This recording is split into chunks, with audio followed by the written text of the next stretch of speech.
জনগণকে এখন একটা কথা ক্লিয়ারভাবে বলবেন, ভোট দিয়ে ঘরে এসে ঘুমায় থাকলে কাজ হবে না। ভোট দেবো, ভোট কেন্দ্রেই দাঁড়ায় থাকবো।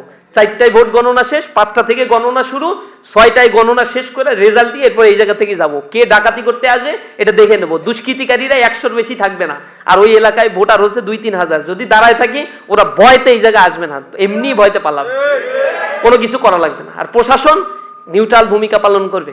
প্রশাসন দেখবে কার ক্ষমতা কোন দিকে।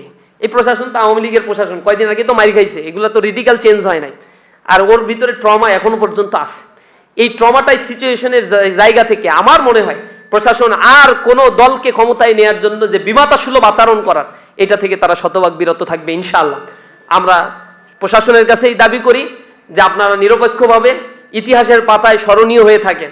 তা নাহলে 8 সালে যে ইলেকশন ইঞ্জিনিয়ারিং করে যারা আওয়ামী লীগকে ক্ষমতায় নিয়ে আসছিল তাদের দশাটা কি? লেন্দুক দর্জির মতো হয়ে গেছে। এখন বিদেশে এতিমের মতো ঘুরে বেড়ায়, মানুষ পাইলে থুথু দেয় তাদেরকে।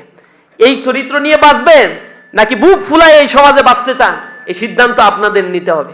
হকের পথে থাকেন, ফেয়ার একটা ইলেকশন করে দিয়ে যান, মাথা উঁচু করে বাঁচতে পারবেন ইনশাআল্লাহ। তারাও কমিটেড, তারাও চায় তাদের জীবনে এটা একটা স্মরণীয় ইলেকশন তারা করে দিয়ে যাবে। আমরাও আশা করি তারা তাদের কমিটমেন্ট রক্ষা করবে। আমাদের জায়গা থেকে সর্বোচ্চটুকু দিয়ে আমরা আল্লাহর কাছে দোয়া করব রাতের বেলায়, ওভার কনফিডেন্স যেন আমাদেরকে ধ্বংস না করে। ওভার কনফিডেন্স হব না, আত্মবিশ্বাসী হব ইনশাআল্লাহ। ওভার কনফিডেন্স হব না, আল্লাহর কাছে দোয়া করব সবসময় রাতের বেলায়। আল্লাহ রাব্বুল আলামিন এই জমিনটা যেহেতু তুমি আমাদের জন্য উন্মুক্ত করেছো, আল্লাহ তুমি আমাদের জন্য এই জমিনকে আর সংকীর্ণ করে দিও না। আল্লাহ আমাদেরকে এই জমিনে তোমার উত্তরাধিকারী বানাও, আমরা তোমার সেজদাই করব, আমরা মানুষের আমানত রক্ষা করব, আমরা কোনোদিন খেয়ানত করব না।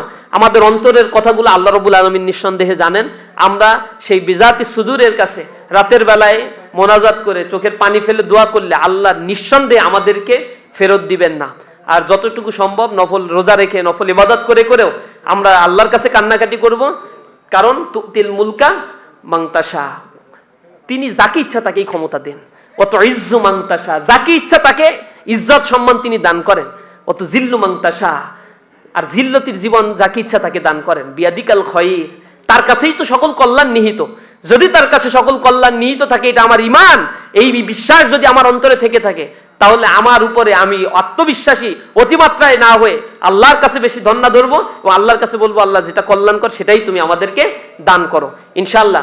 আল্লাহ রাব্বুল আলামিন এই জমিনে আমাদেরকে, যে জমিনে আমাদের শহীদ নেতৃবৃন্দের রক্ত ঝরেছে, এই জমিনে মতিউর রহমান নিজামীর রক্ত ঝরেছে, আলী হাসান মোহাম্মদ মুজাহিদের রক্ত ঝরেছে, কামরুজ্জামান আল্লামা দেলোয়ার হোসাইন সাইদিকে তারা কারাগারে আটকে রেখেছিল। তারা শেষ করে দিতে চেয়েছিল এই জমিনে আমাদেরকে, কিন্তু তারা পারে নাই। ইনশাআল্লাহ আল্লাহ রাব্বুল আলামিন আমাদেরকে তার এই জমিনের উত্তরাধিকারী বানাবেন, আমরা সেই আশাবাদ ব্যক্ত করি, আল্লাহর কাছে সেই দোয়া করি। আর আমরা সর্বোপরি আমাদের সাবেক কেন্দ্রীয় সভাপতির জন্য কেন্দ্রীয় সংগঠনের পক্ষ থেকে আপনাদের কাছে দোয়া চাই। ইসলামী ছাত্র শিবিরের সাবেক কেন্দ্রীয় সভাপতি ডক্টর মোবারক ভাই 12ই ফেব্রুয়ারি ইনশাআল্লাহ আল্লাহ রাব্বুল আলামিন তাকে সম্মানিত করবেন। আসসালামু আলাইকুম ওয়া রাহমাতুল্লাহি ওয়া বারাকাতুহু। আগে আল্লাহ বলছে মাল, তাহলে আগে ওইটা দেন, এরপরে দেখবানি মিছিল মিটিং এ কতটুকু কি পারফরমেন্স করেন। ভালোবাসি বললেই হচ্ছে দিতে হবে কিছু। আল্লাহ রাসূলকে ভালোবাসি বলছে, তার মানে হচ্ছে দেও কিছু। সবই দিছে তারা, গনি থেকে ফকিরের দিকে রূপ নিছে। তার বন্ধু বান্ধব জিজ্ঞাসা করছে, বলছে যে আমি আল্লাহর সাথে ব্যবসা করছি, এবং সেই ব্যবসা তো আল্লাহ নিজেই কোরআনে সার্টিফাই করেছে, আল্লাহ আদুল্লুকুম আলা তিজার, তোমাদের একটা ব্যবসার কথা বলে দেবো না। সেই ব্যবসার ভিতরে যেহেতু আমরা এসেছি, আমরা সেই জায়গায় আমাদের ইনভেস্টমেন্টটা এখন করা দরকার।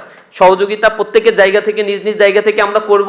একটা হচ্ছে ক্যাম্পেইন, নির্বাচনের দিন তো নিজ এলাকায় যেতেই হবে এবং আসনে দাঁড়ায় থাকতে হবে। অ্যাকাউন্টেবিলিটি এবং যেখানে হিউম্যানিটেরিয়ান মানবাধিকার বিষয় দেখেন, সেই অবস্থানে দাঁড়িয়ে বাংলাদেশ আগামী 2026 সালে শতাব্দীর পথ চলা তৈরির জন্য ভোটের যে প্রেক্ষাপট তৈরি হবে, সেই প্রেক্ষাপটকে সামনে রেখে আমি শুধু আপনাদের কাছে একটু বলতে চাচ্ছি এই যে আমরা আমাদের আসনটা 142টা কেন্দ্র আছে আমাদের, এবং 2টা উপজেলা আছে, বুড়িচং ব্রাহ্মণপাড়া, আমাদের 17টা ইউনিয়ন আছে, এর মধ্যে একটি পৌরসভা আছে, 4,76,172 ভোট আছে। ভোটের সিস্টেম বর্তমানে পরিবর্তন হয়ে গেছে, কনভেনশনাল পদ্ধতিতে ট্রেডিশনাল পদ্ধতি আর ইলেকশন করার সুযোগ বর্তমানে নাই। 70-এর দশকে ইলেকশন ছিল মাইকিং সিস্টেম, 80-র দশকে ইলেকশন এসে দাঁড়ালো আপনার উঠান বৈঠক, 90-এর দশকে টেকনোলজির সিস্টেম 2025-এর দশকে এসে আপনার সোশ্যাল মিডিয়া ইলেকশনের কার্যক্রম চলে গেছে। এমন অবস্থায় ব্যয়বহুল, বিশাল এক্সপেন্সিভ আমাদের খরচাদির কারণে সেখানকার পরিবেশ পরিস্থিতি এমন পর্যায়ে মাঠ উত্তপ্ত হয়েছে, মনে হচ্ছে যেন একটু সেই রৌদ্রের খরতাপের মধ্যে এক ফসলা বৃষ্টি আসলে যেভাবে শান্ত হয়ে যাবে, অথবা যেভাবে মাঠ তেতে উঠেছে সেখানে যদি আমরা চাল দেই, চাল ভাজা দেই, সেটা আমাদের খই ফুটবে। এমন পরিস্থিতি তৈরির পেছনে সাধারণ জনগণ এবং কৃষক, শ্রমিক, মেহনতি মায়েরা, প্রসূতি মায়েরা, মহিলারা যাদের পকেটে টাকা নেই। আজকে একজন মহিলার সাথে আমার আসার পথে দেখা হয়েছে, পায়ে হেঁটে হেঁটে সে একজন আপনার কারিয়ানা পড়ায়, নিজের পয়সা নাই, পায়ে হেঁটে হেঁটে মাইলের পর মাইল সে কাজ করে যাচ্ছে। রিক্সা ভাড়াটাও দিতে তার পক্ষে সক্ষমতা আসতেছে না। আজকে ছাত্ররা তাদের পকেটের পয়সা দিয়ে, বাবার কাছ থেকে টিফিনের পয়সা দিয়ে নির্বাচনী কার্যক্রম চালিয়ে যাচ্ছে। আমাদের অফিস কেন্দ্রীয়ভাবে আমরা চায়ের পয়সাটাও আজকে যোগান দেওয়া কষ্টসাধ্য হয়ে যাচ্ছে।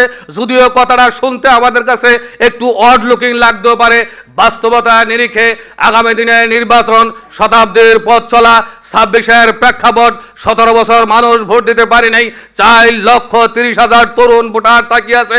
কর্মসংস্থান এবং বেকারত্ব নিরসন একটা ওয়েলফেয়ার স্টেট মানবিক বাংলাদেশ যদি করতে চাই, সীমান্ত এলাকা হওয়ার কারণে আমাদের বর্ডারের ভিতর থেকে cross border connection between the domestic পলিটিক্সে সমস্যা হওয়ার সম্ভাবনা আছে, কালো টাকা আসার সম্ভাবনা আছে, ডিস্টার্বিং এলিমেন্টস আসার সম্ভাবনা আছে।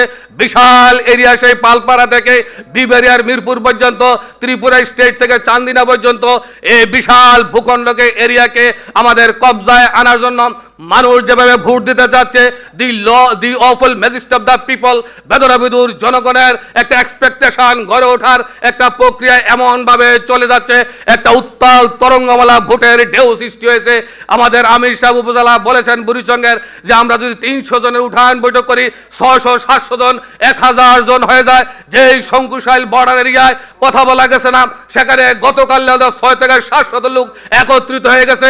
এই অবস্থাকে যদি আমরা আমাদের ঘরে নিতে চাই, আমাদের ফসলটাকে উত্তোলন ঘটাতে চাই, তাহলে মানবিক বাংলাদেশ গড়ার জন্য আমাদের নেতৃত্বের যেই আমাদেরকে ফাঁসির কাস্টে ঝুলানো হয়েছে, যেই নেতৃত্বকে আমরা হারিয়েছি, রাতের অন্ধকারে ঘুরে বেড়াতাম, চোখের পানি মুছতাম, আল্লাহ তুমি বড় না, বা তুমি বড় না ইন্ডিয়া বড় দেখতে চাই, আল্লাহ রাব্বুল আলামিন সেই বিপ্লবের কাঙ্ক্ষিত এক্সপেকটেশন আমাদের মাঝে দিলেন।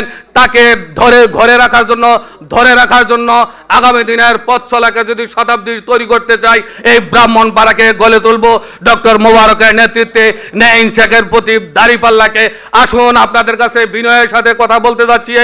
আমি চাঁদলা একটা কেন্দ্রে গিয়েছিলাম, লুঙ্গি ভরা একজন লোক, সে পরিচালক, তার কোনো বেশি পয়সা নাই, পয়সা দেওয়ার মতো অবস্থা নাই। আমি বললাম একটা কেন্দ্র পরিচালনার জন্য বা আমাদের 12 তারিখ পর্যন্ত 5 লক্ষ টাকার প্রয়োজন হবে, আসন থেকে আরো 5 লক্ষ টাকার প্রয়োজন আছে। শুধু 5 লক্ষ টাকা কেন্দ্র পরিচালনার জন্য কে আছেন একটু দাঁড়িয়ে যান। একজন লুঙ্গি পরা লোক দাঁড়িয়ে গেল, আমার পয়সা নাই,